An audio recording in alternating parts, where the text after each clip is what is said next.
All right, it's now 7 p.m, so we'll get the meeting underway. I'll start with our statement of acknowledgement. So we'd like to acknowledge that the land that we're on today is the traditional lands for the Kaurna people, and we respect their spiritual relationship with their country. We also acknowledge the Kaurna people as the custodians of the Greater Adelaide region, and that their cultural and heritage beliefs are still as important to living Kaurna people today. We have no one in the gallery tonight, but if anyone is joining us online, welcome to the July, we're in July now, July Corporate and Community Services meeting. Roll call, we have the Deputy Mayor has just notified me that he may be running a couple of minutes late. We also have an apology from Councillor Lorna, and I believe that Councillor White is on leave of absence. Everyone else is here. Are there any motions to grant leave of absence? No. And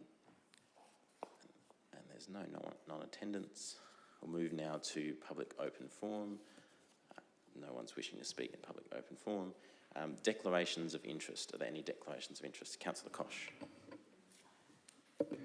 Thank you, Chair. I'll be declaring a general conflict for item 7.2, Elliot Goodger Memorial Park Master Plan, and I'll explain that when I get to it. Thank you. No worries. Thanks, Councillor Koch. Any other declarations of interest? No. In that case, we'll move on to number 5, confirmation of the minutes. Do we have a mover to confirm those minutes? Councillor Hennessy. Would anyone like to second? Councillor Hughes. All those in favour? That's unanimously carried. I'll just note, even though Councillor Hughes is as a non-attendance there, he did attempt to put an apology through, but the person he asked to let the meeting know also wasn't here, so it didn't get through in the end. So even though it's recorded as a non-attendance, he did try. Moving on to there's no business arising from the minutes. Decision reports. 7.1 Gawler Activation Strategy Review. We have a officer's recommendation there. Anyone? Councillor Hennessy. Yeah, thank you, Chair. I'm happy to move the recommendation, and if I may speak to it, I'd just like to thank staff for this report. I must admit, the activation strategy is one of the real standouts for me for this council. I hark back to many years ago when we had much more of an ad hoc approach to community engagement and community events in town of Gawler. I really like the way we've structured this, and I like the review, things that it's pointed out. There's a couple of comments. Point 5, which appears in the attachment, which is looking at using our own website to help publicise the events. I think that's going to be great, and I look forward to that. And point 6 talks about we're also going to update and expand information on the website about the existing facilities and infrastructure available at designated spaces. I think that's come to council before, but I wouldn't mind seeing that again. Because in the report, we've discussed the possible use in the future of places like Goose Island, so I'd like to be kept up to date with how we're promoting. And I know that's at this stage a challenging site in that it hasn't got power or water, but I'd like to be able to keep that on the horizon as well. So, yeah, I'm very happy to move the motion. Thank you, Councillor Hennessy. Mayor Redman, you'd like to second? Yes, thank you. I'd also like to thank staff for this report. The attachment is quite comprehensive, and I think it covers off on every event that we do in the town and then some. So thank you. Would anyone else like to speak? Councillor Koch. Yeah, thanks, Chair.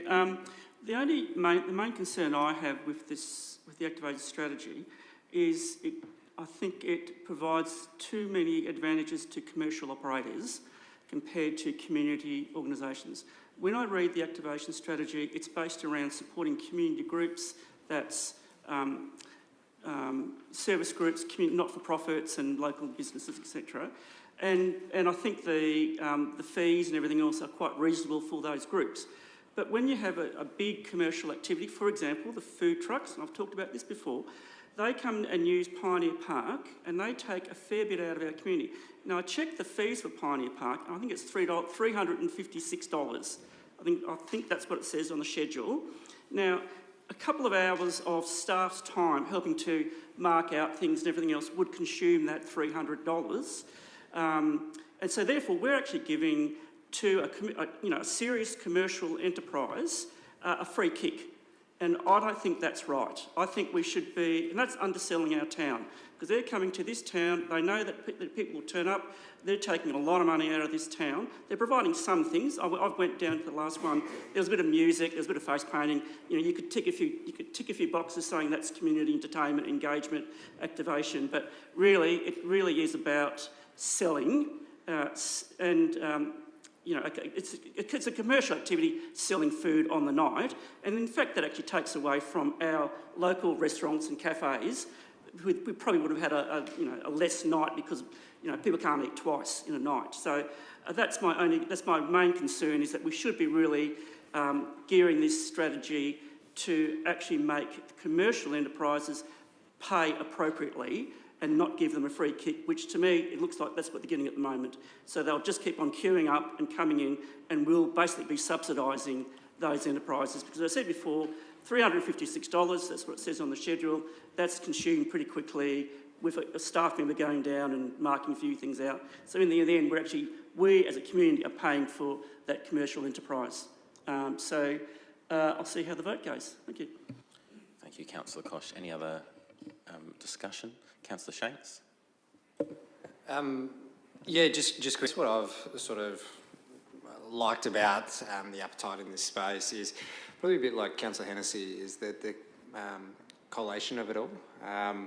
The opportunity to say, hey, this is what we do and this is how we're going to do it consistently. That said, I take Councillor Koch's point and definitely something to be monitored.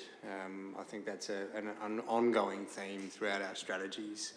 Once they're developed, they aren't finished. They are monitored. They are seen how they're working, and we need to make sure that the measures are clear enough so we can identify areas of improvement, things that are working well, and capitalise.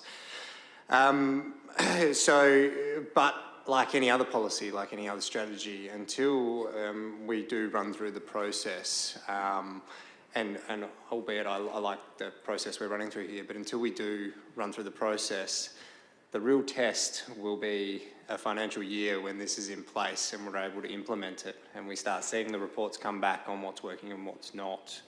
I'm happy where we're at personally with this particular report, and I do look forward to seeing it actually working and the goals being achieved and the updates that are going to come and then the reports that are actually going to tie it all together.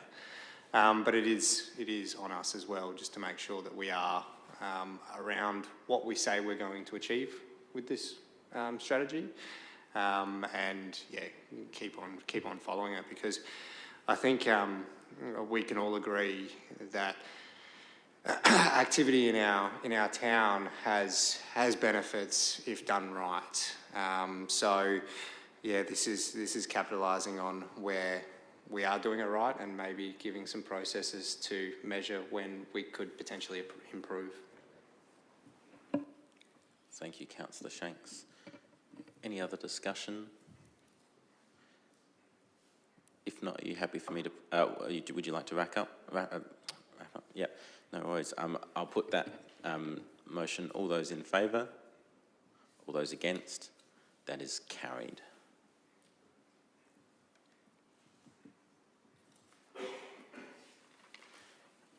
On now to 7.2 Councillor Kosh. Thanks, Chair. I wish to declare a general conflict of interest. In the report, it mentions the Gawler BMX Club. I'm the club's Good Sports Ambassador. I've been their ambassador for a number of years. I'm not on the committee and I'm not involved in running of the club events. My role is going down to race meetings and ensuring that the principles around good sports clubs are in practice. And I must say, every time I go down, they are. So it's a pretty easy role. But anyway, I just want to declare that I'm the Good Sports Ambassador for the BMX Club. Thank you. No worries. I'll just double check with governance. Is that all the information we need, or do we need why Councillor Kosh would like to remain in the chamber? Yeah. So I'm staying in the meeting. Sorry, I'm staying in the meeting because I'm not part of the committee. I don't run anything. I'm just like an observer of the club, essentially. Fantastic. Thank you. Is that's all we need? Yep. Awesome. All right. Thank you, Councillor Kosh.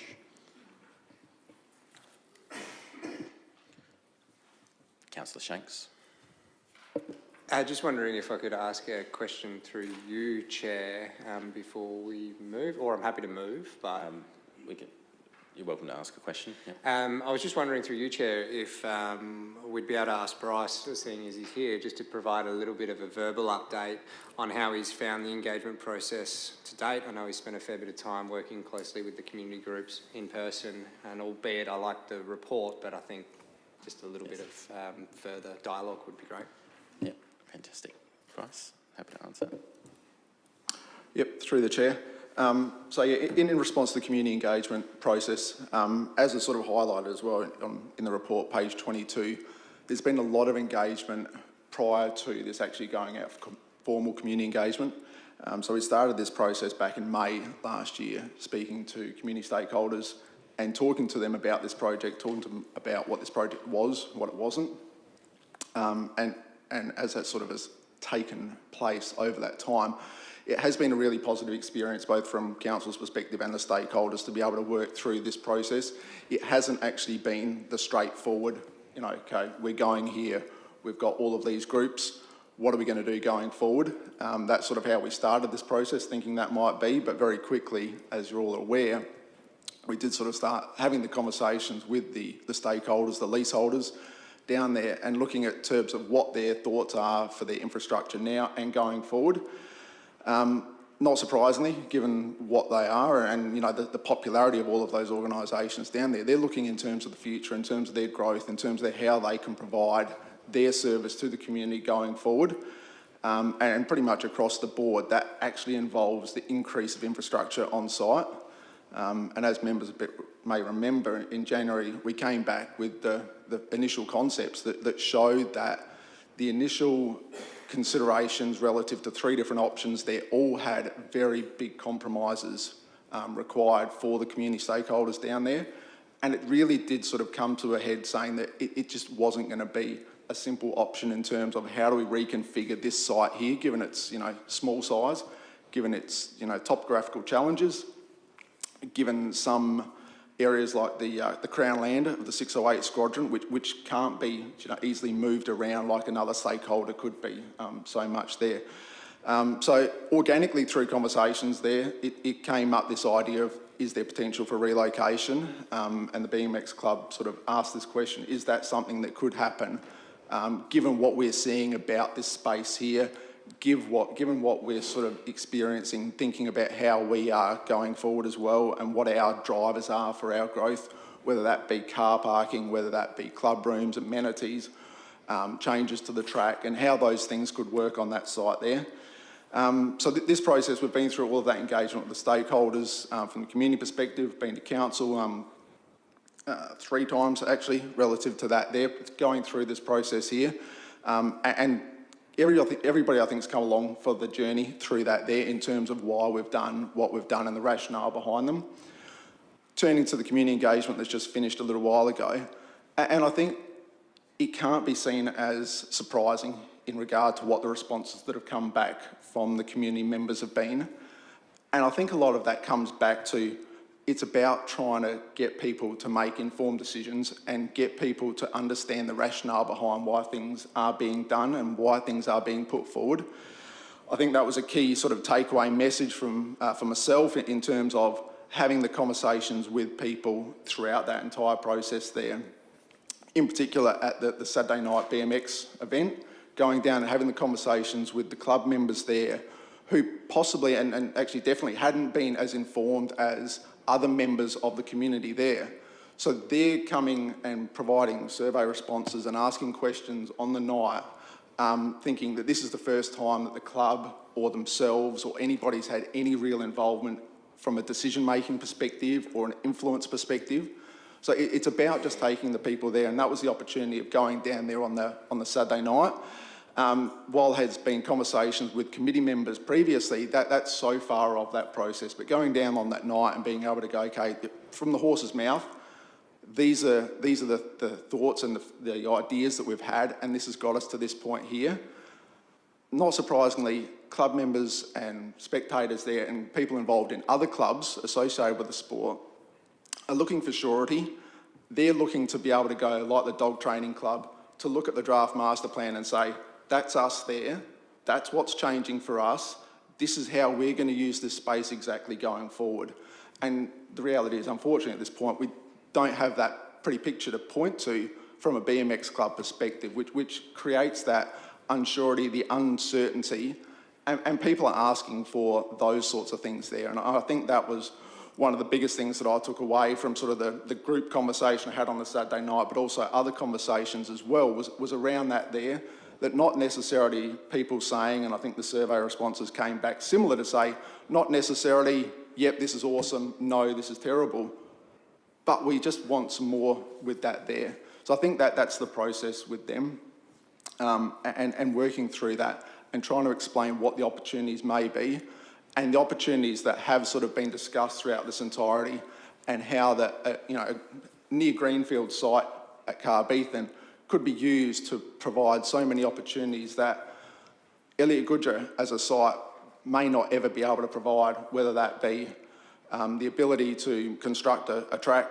while still racing and have a very small downtime, which was seen, not surprisingly, when you speak to people about the history of their last relocation, as a concern for members in terms of how that hurt them last time. And you go, well, I didn't know that. So by having that conversation, you go, okay, so clearly that's why people are pushing that agenda there of going, okay, well, we can't have this because it will hurt us.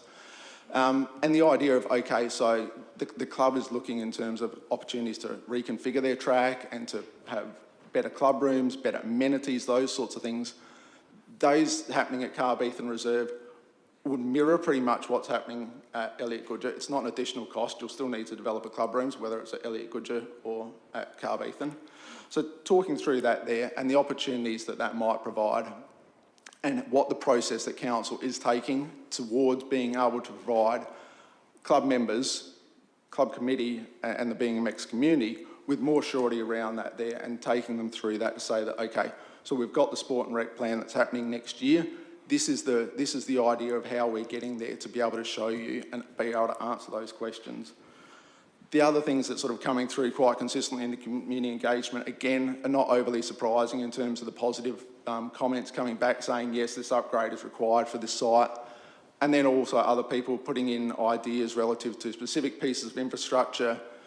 Again, quite common in terms of people going, well, Western Wing, that's the ideal location for the club room, which again was the ideal and the beginning process from the football club themselves. But talking through the rationale behind why you could do things slightly differently, they came along and got on board in terms of the current location of where that is, and being able to use the benefit that comes from that there to bring the club together, to bring the netball club, the football club together in a better, more cohesive way. And also as well in terms of that's just the shared use of resources as well, in terms of by having club room there that can be utilised by both of those sports, it's just a better use and more effective use of resources. So those sorts of things there are quite not surprising, I guess, in terms of the community feedback coming back. And I think, my takeaway from that process is there that my understanding, my belief from the community stakeholders are still supportive of this plan here. They want more information, in particular BMX Club more specifically, but supportive of the plan as we sit here. And I think that's why within the report here, I've got that even beyond today, there would be further engagement with the clubs and the stakeholders whether that be the BMX club, yes, ANFL, relative to some of their comments that provided within here, and also personally, about how to just ensure that everybody is aware of why some of these considerations are being had and why some of those decisions are leading to the draft master plan that we've got. Happy to take any further questions. Thank you, Bryce. That's a very good explanation there. Thank you. I'll go back to Councillor Shanks for a follow-up, and then I'll go to the Deputy Mayor. Oh, I'm just down to move it, but if there is some other questions, I'm more than happy. Any other questions before we move, or happy to? I'll go Deputy Mayor and then Councillor Kosh. Yeah, so just on the BMX club, obviously, you know, I was under the impression that I guess we had been talking to the BMX club before this, but it seems like there was a disconnect between we'd been talking to the committee, but the broader public using the BMX club were the ones who were sort of caught by surprise by this? Through the chair, yes. So our engagement previous to the formal community engagement had been with the committee. So we've been having those conversations there. And not surprisingly with community sporting organisations, not everybody hears exactly the same thing. So there were some people on the Saturday night and reflected in the surveys in terms of not having all of the information that others may have had. Councillor Kosh. Thanks, Chair. I've got a couple of questions, if that's okay, Yes, yeah. through you. Yes. Well, Yep. ask. I suppose the first one is to Bryce. You said that the clubs are looking at growth. I know there's growth, and they believe that infrastructure, improving the infrastructure will be able to accommodate the growth. When I look at it, I can't see really any increased capacity. I see one more netball court, and it looks like from what the dog training club is saying is that there's no extra capacity for them. So I'm just concerned that this is not actually increasing capacity. It's potentially just providing better facilities for now for a number of groups, only a few, but others, there doesn't seem to be any capacity building. Do you want to comment on that, please? Yep. Bryce, you happy to answer that? So through the chair, running through the organisations there, as you note, yes, the netball club goes from 3 courts to 4 courts, so that is an important increase in terms of being able to provide an additional game every single sequence through that there, but also provides a lot for training as well. And I guess that is an important thing in terms of capacity there, especially relative to the netball and the Australian rules football, is it's not just a Saturday thing in terms of that capacity relative to game days.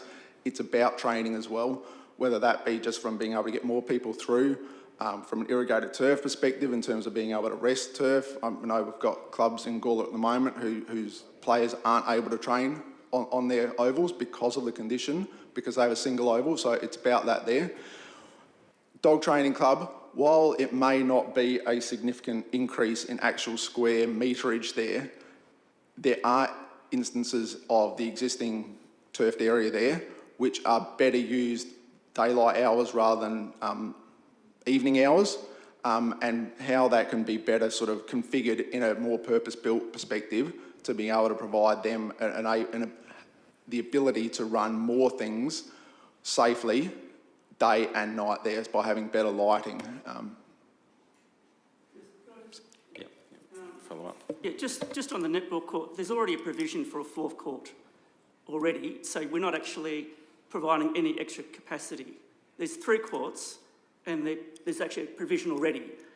That land was set aside a couple of years ago. The BMX said they didn't need it, and they said to the netball club, yes, you can have it. So the provision is already there. So we're not actually adding any more capacity. So that's the first thing.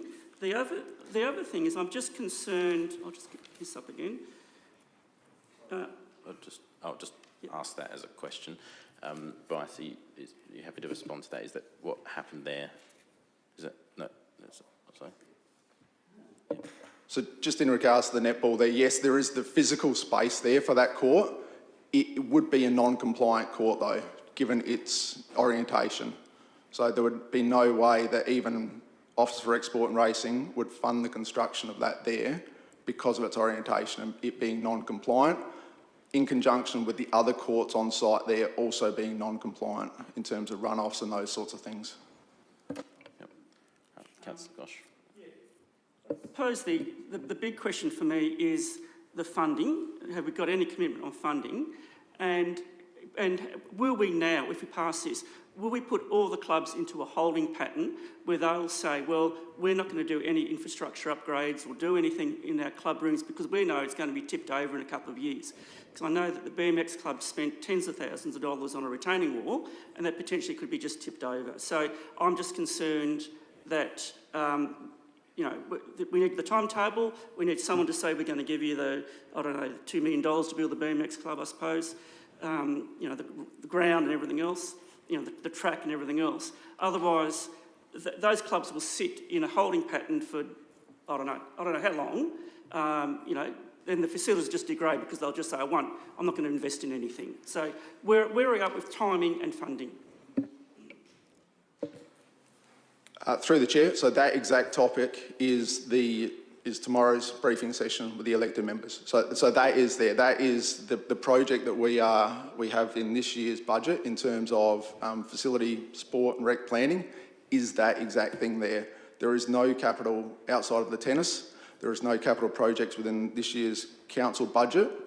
We are looking in terms of how do we get an understanding of the existing infrastructure, our future infrastructure, get a prioritisation around that so we can actually answer that question with surety for every single one of the facility leaseholders across Gawler. Because at the moment, I wouldn't be able to answer that in terms of where we sit across the precincts within Gawler.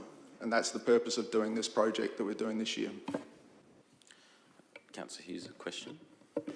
Yeah, a couple of questions, but probably just on that session tomorrow night. We've got a population increase of maybe 22,000 or something in the near future. And we're going to need a lot of sporting grounds and we need them up to code as well. And I think when you've got difficult sites like we have with this site, the cost of earthworks and everything else is going to be high. So putting a second oval, I think we're going to have to be strategic. Probably this is something for tomorrow night's meeting as well as tonight, but really strategic in how we deliver all this recreation space in the future as well. But another, I suppose, the question is, with the dog training group, there's only really, there's one sort of for, one against. We have had the dog training group in the council chambers at different times over the years with different issues. They do train a lot of dogs and it's a popular, but we do need to cater for them. And the agility dogs, the sheepdog trials, they often have them at Roseworthy College on the ovals there. But what sort of future scope have we got to sort of cater for the dog people in the future? Through the chair, yes, and as you see that the comments that came relative to the survey is a good example in that, I guess, earlier comment relative to information sharing and information dissemination. The comment that was put in via the survey was also of a community member who came to the drop-in session on the Saturday morning. And to be 100% honest, the two ladies that walked away that Saturday morning had a very different impression than the survey that was put in a couple of weeks earlier. So it is about that there, and it is about telling people and providing that information, because council may remember one of the earlier iterations of the master plan, it did actually have the dog training being shared with the junior oval. That was a thought that had been put forward about how could that be consolidated there. The reality of the change there was driven by the dog training club in terms of that not working on a Tuesday night, not working on a Thursday night, a Friday night and a Saturday. And the conversations that came out of that then actually provided a significantly better outcome for not just the dog training club, but actually any unaffiliated community member within Gawler. Because by changing what we've done now, you can actually have the irrigated turf area adjacent to the community recreation space in the top section. And by changing how that's fenced, dog training, the community recreation area is completely accessible even when there's a football, netball game happening at that point. So my impression is that the Dog Training Club are very, very happy with the changes that we've made in terms of, and in particular listening into how they use the space on a day-to-day basis and how it would work for them relative to off-street car parking, relative to being able to, reverse in, unload dogs, and not have the vehicle versus pedestrian dog conflict that there is at the moment, which is another key aspect of why we've sort of designed the parking and the access within the precinct the way it is. And then also being able to have, a secure fenced area that they can train their dogs, and also being able to do that at the same time as a football game, which is just something that can't happen at the moment. Does that answer the question? Yeah. So I'll just add that the reason that I want to allow questions first is because we often chop and change during these committee meetings, and I want to make sure everyone's on the same page before we move. But please just be mindful of where we're asking questions and where we're having a discussion. Would anyone like to move the motion? Councillor Shanks. Yeah, look, thank you, Chair. I'm happy to move the motion. I am heartened to listen to some of the discussion tonight, albeit phrased as questions. But I am heartened to hear these questions because they're the right questions to be asking, realistically. We need to understand where our appetite sits in this space. We need to understand what the usages are throughout these community infrastructures, the infrastructure we deliver.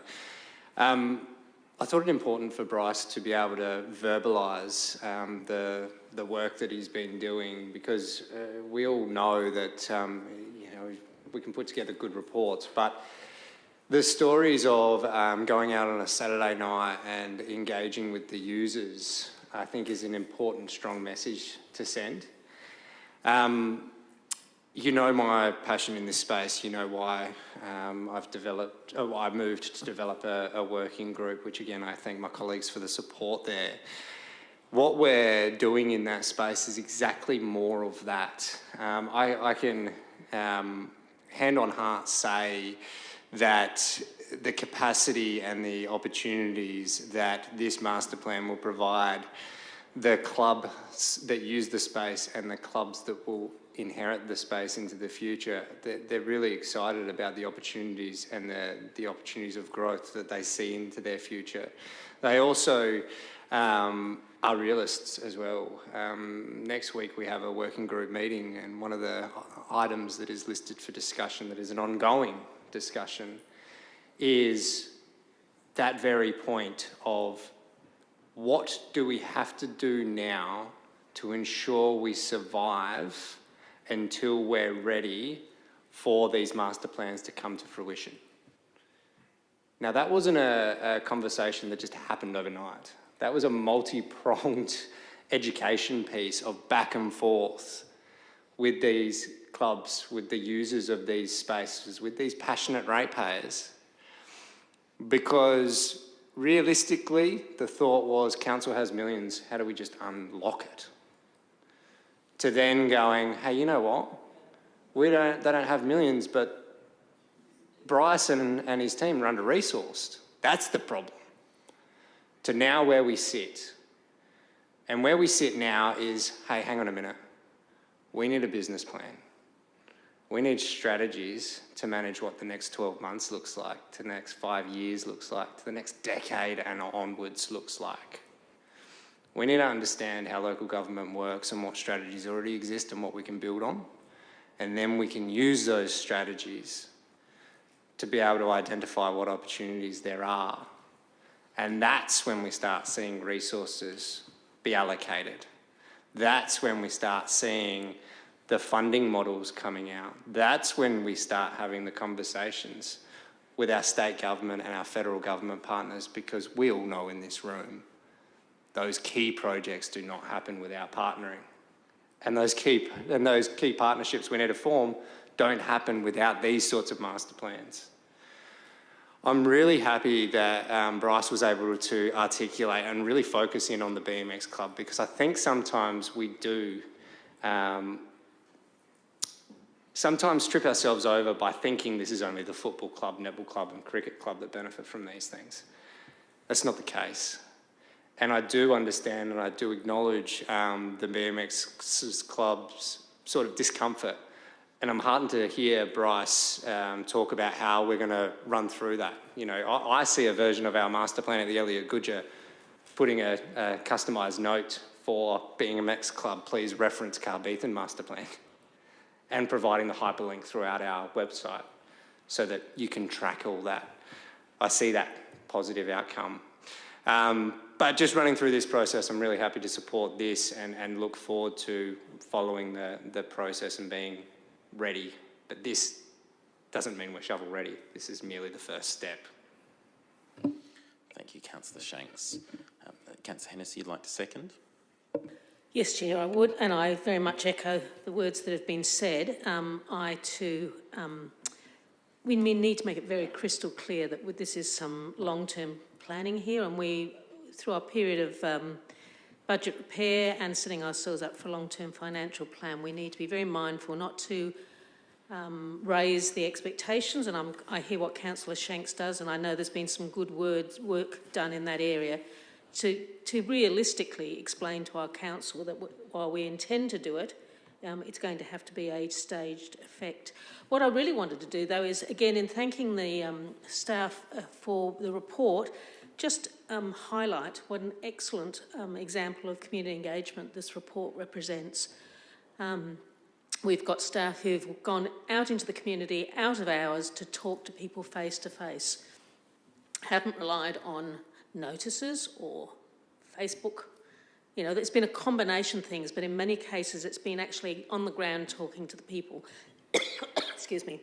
And the other point, I think that's particularly excellent. The other point is that on page 17, I really like the fact, excuse me, that we've actually owned a mistake. Something's happened, we've owned it and we've moved on. I think that's also to be commended. Yes, please have some water. Yeah. Thank you, Councillor Hennessy.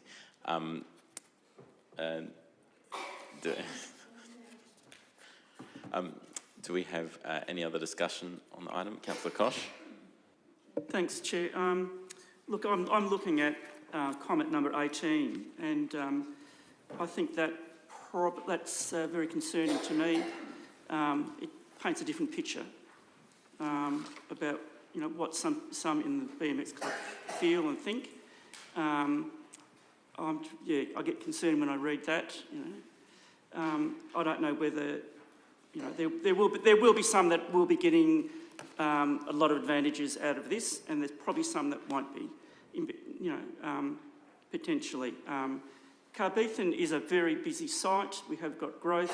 I'm not sure whether, you know, what's going to happen down there when soccer grows and baseball grows and everything else grows. And yeah, I'm looking forward to tomorrow's actual meeting, because that'll hopefully give some answers, but I do get concerned. Yeah, that's very interesting. Thank you. Thank you, Councillor Koch. Any other discussion? Councillor Sam? Thank you, Chairman.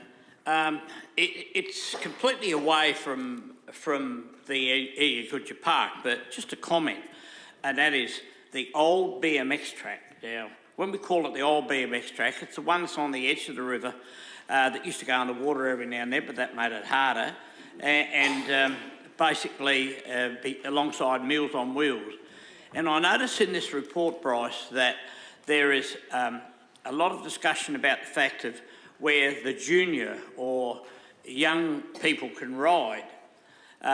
Just recently, some people came to me. I saw them down there with their children on the bikes, and they were using it because that track held a state title. It held a national title of BMX before it was moved out to that area, and the foundation of everything is there in place. Was there any consideration at all, maybe offering an idea to a service club or whatever to be able to make that into a children's? I mean, we've just been building playgrounds at a rate of knots now, so I don't know, we're going to have to do a lot of breeding. David was saying that population's going up, but, you know, if it's going to be a little problem with the BMX club to move and they have to make facilities for young ones and old ones, it's far better to have a young one's place, and that is perfect down there, and to wherever the BMX track decide to move, whether it be Calbeathan or wherever it may be. I just wondered if there was any thoughts or anybody's raised that before to Bryce. Yeah. Thanks, Councillor Sample. Bryce. Through the Chair, there's still consideration as to the ability to utilise that site on Flinders Lane there for community use. It's not seen as suitable for competition use, but there's no sort of intention to not continue utilising that and making it available for community use. In terms of its future redevelopment, I couldn't comment on that at this point, but it's not something that's being considered for demolition or anything like that. It's continued use. Thanks. Does that answer your question, Councillor Sample? Yeah. Yeah, I think that yeah. It doesn't need much work to get it up and going. Yeah, yeah. Noted. Is there any other discussion on the item? No, if not, Councillor Shanks, would you like to wrap up? Yeah, just quickly, thank you, Chair. I think, just touching on the old BMX track, I think it also came out as well, Councillor Sample, that when holding meets, there's only 2 car parks in the area. So the development on what is allocated to that space, and albeit, you know, back in the day, you just park wherever, and obviously, and I think even when I was a kid, you know, I remember pulling up and jumping out the back of the station wagon and just you know, doing what we did. I even watched mates race, and, you know, but unfortunately the level of standard that is required throughout these clubs are just changed, and I think that's why we do see the current facility, and then what's the next version of the new facility, and what does that look like, I think is the answer to the question that we're asking now. And just, I guess, to touch on some concerns, which, you know, I don't necessarily call them invalid, because I feel like that would be unfair. But the way that I see these conversations happening and the information gathering going on, how they're being received by the end users of the space and what vision statements they align to of these committees that have that governance structure and have developed those visions is quite heartening. I mean, to me, I feel like we're in a position now where it's do nothing and keep going the same way. And we've exhausted that strategy. I think, you know, keeping everyone happy or making sure that a majority are happy is our role. Keeping everyone happy just sends us into a sense of paralysis. I don't know how else to explain that, because you can never keep everyone happy. You can give great engineering solutions, data-based reasons why you're going to embark on something, but it's still not going to tick the boxes of some in the town. But you need to be confident in why you got there in the end. This strategy, this way of going about it is going to provide us that confidence. Otherwise, why even worry about any master plans? Like, why even worry about any of that? Because realistically, even the Carbeathan chasing of the Carbeathan development is also getting scrutiny from other sporting communities going, how come you spent that much money there when we've been crying out for this, this and this? And realistically, I think it's because our tying of it all together and mapping it out hasn't happened to the level it needs to happen.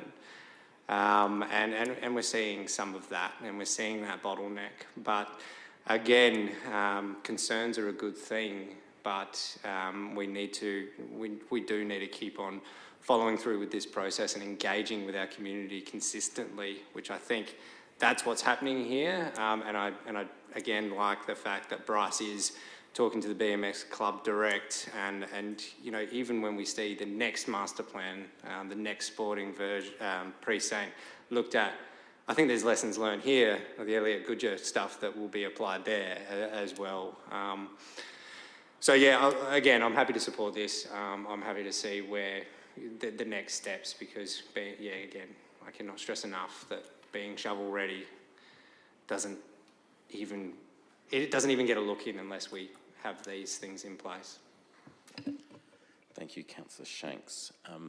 Debate is now closed. I'll put that all those in favour. That's unanimously carried.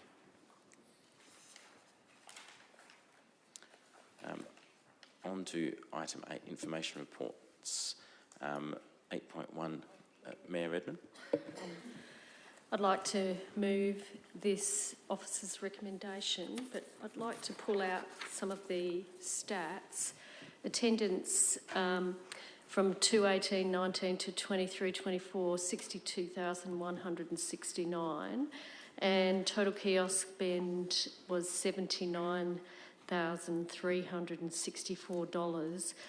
We go back to 2/19/20, which was $47,514. So things seem to be working. It is a beautiful pool. It's much loved by the community, and I'll leave it at that. Thank you. Thank you, Mayor Redman. Councillor Hughes, you'd like to second? Happy. And it's a really detailed report. Thank the authors, and there's a lot of work gone into that, but it also explains, Joe, that it is operating at a deficit, which we always know, and 62,000 users in. And it was a terrible season for a swimming pool anywhere in South Australia with the season and the weather. So the numbers are certainly there. The community certainly likes the. It'd be great if we could build our the lessons, and I note there's a shortage of staff in that area, and even strategies, maybe that's a question, strategies on how we actually attract and run that training. I think the town of Gawler has done it in the past, but the swim schools have been in the past a really good extra revenue. Still, it is a revenue, but it has helped with that deficit. But, thanks. Thanks, Councillor Hughes. Councillor Hennessy. Yeah, thank you, Chair. I echo my thanks for such a great report, very informative. Actually sets us up, particularly myself, who've asked some questions about this area in the past. From the details provided, I emphasise, of course, this is a regionally used pools with clubs from the Barossa and Starplex using it on a regular basis for their training, and I think we need to keep remembering that. It's a multi-used and well-loved facility. I also was impressed to hear about the training initiatives to try and attract staff. I think that's a very good outcome, and I'm sure it will continue. I also enjoyed the explanation of the journey we've taken with VacSwim and the changes that have happened to that, and I'm pleased there's been a successful outcome with that as well. In terms of dealing with the poor behaviour, I appreciated the information about body cameras and turnstiles and the non-supervisor entry fee, and feel that I look forward to future reports that say that some of those are starting to have an impact. I think they're a variety of different methods of dealing with a situation which is unfortunate, but I think it bodes well for some improved situation for the staff who have to work there and the people who use it on a regular basis. So thank you. Thank you, Councillor Hennessy. Any other discussion? Councillor Shanks. I too always find these reports quite interesting. You know, it is a large outdoor pool that was built in 1962, I believe.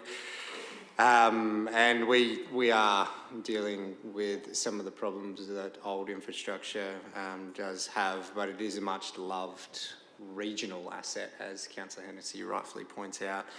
I think I've, tongue-in-cheek said it'd be fantastic if we could go to the old school way of showing your licence, prove you're a Gawler ratepayer and paying the normal amount and then paying double if you're not. I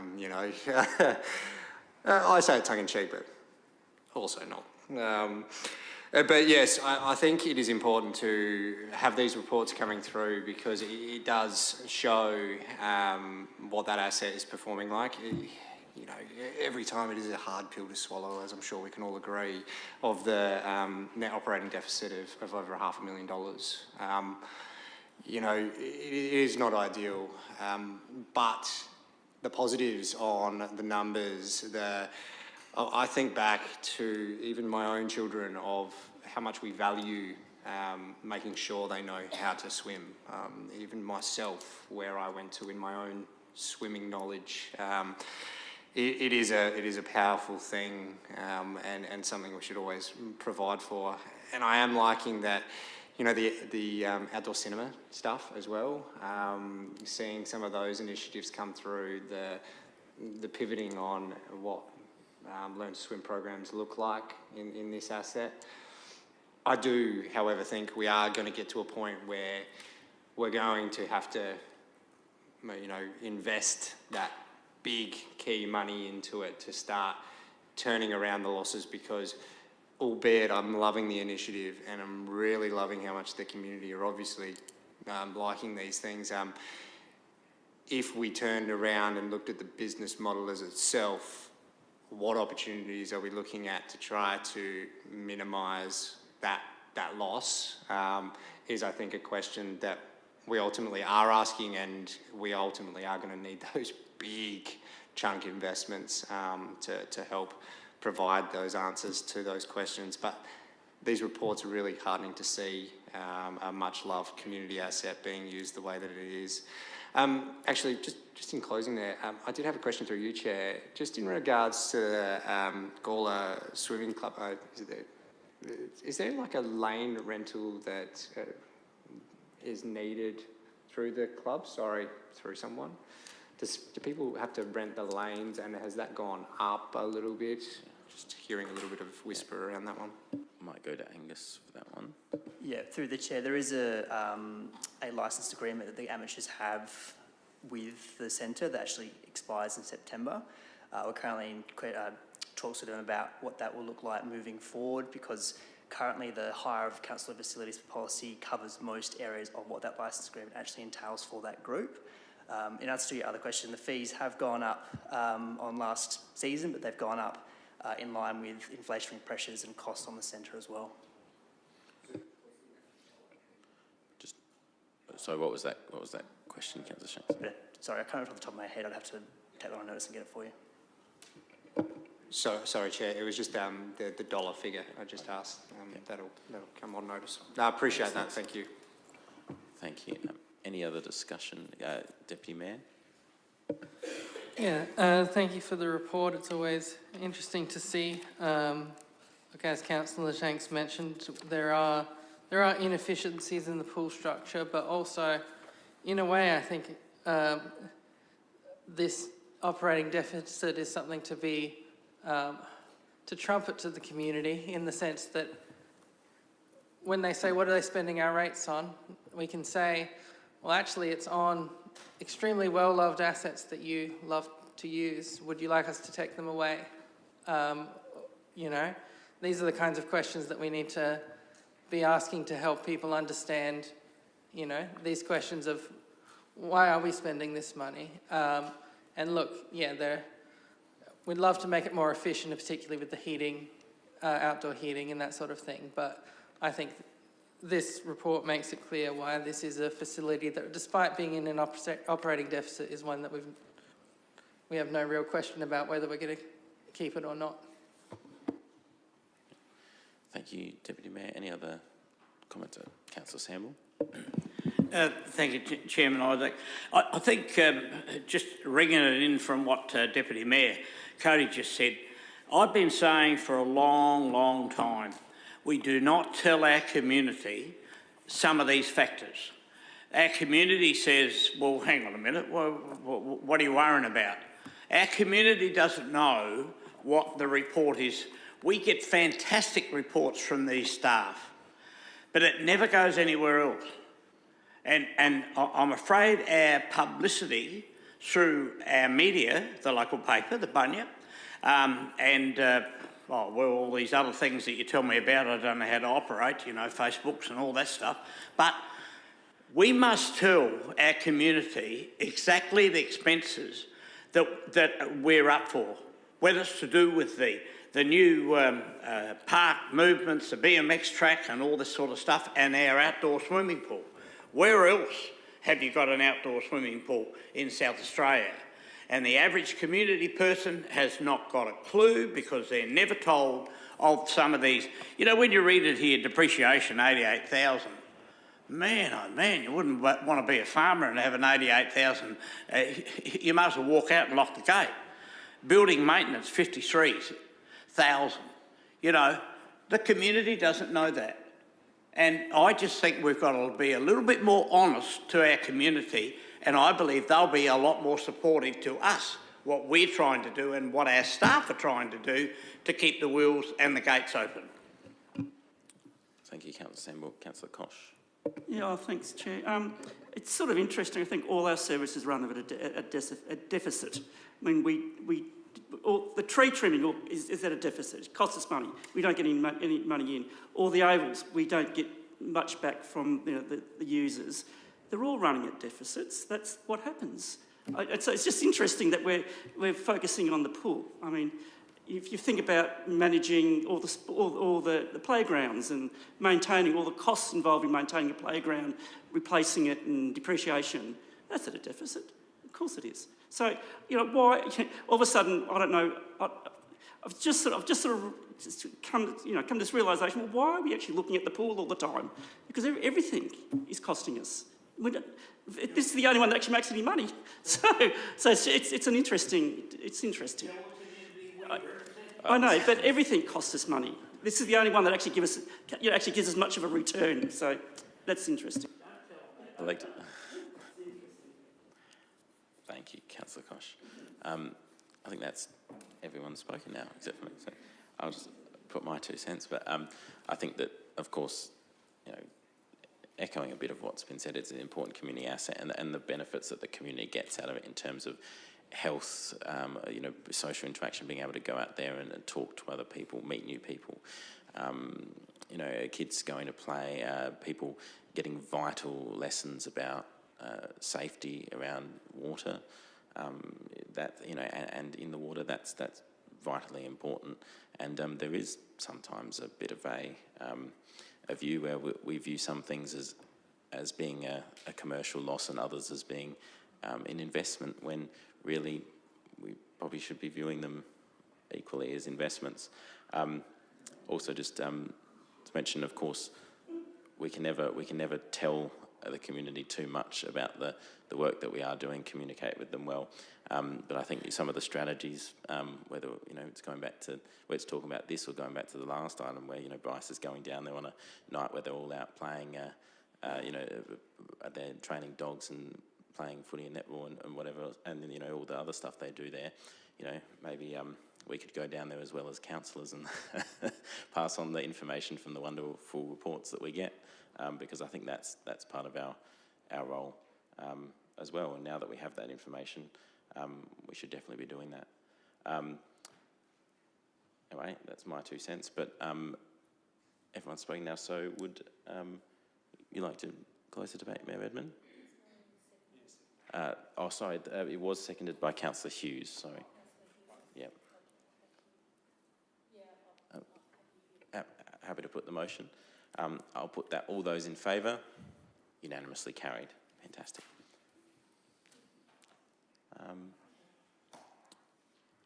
No items listed for discussions. Any questions without notice? No questions without notice. Any motions without notice? No? All right, there being none, I'll close the meeting at 7:59, just under an hour. There we go. Not quite as good as the Yak Chair, hey Brian, but better than Ethan. Oh no, I didn't say that. He's not here to defend himself. All right, and good night to everyone watching online. Thank you.